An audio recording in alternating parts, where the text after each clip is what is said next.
Hello, everyone. Welcome back to our video series on habits for leaders.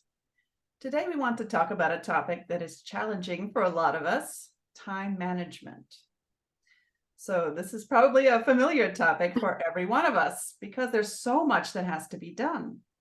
Sometimes our to-do list can feel endless. So where do you start to manage your time? Well, first of all, be aware of what you and your team are spending time on. Track the time you use for different tasks. It may not be fun, but it's very helpful. And once you have that mapped out, it may become clear that a shift in priorities is necessary. So for each task, ask yourself, first of all, is it truly necessary? Would it matter if you didn't do it? And is it something that needs to be done by you or your team?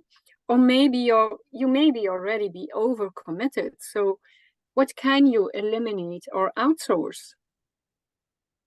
Okay, and then when you have clarity on what needs to be done by you and your team, and in what order you can delegate. What can best be completed and by whom?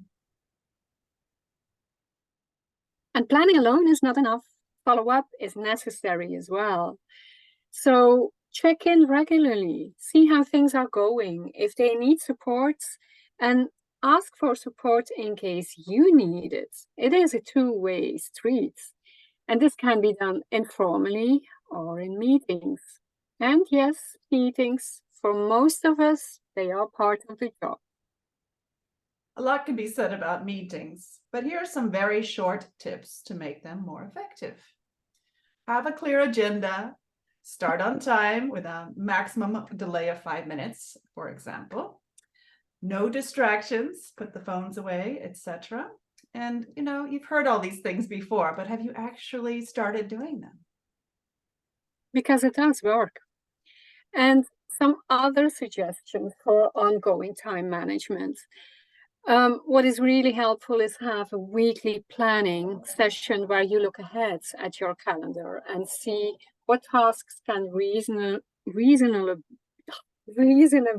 be fit into the next week. And don't forget transport time and other potential buffers you'll need to add in.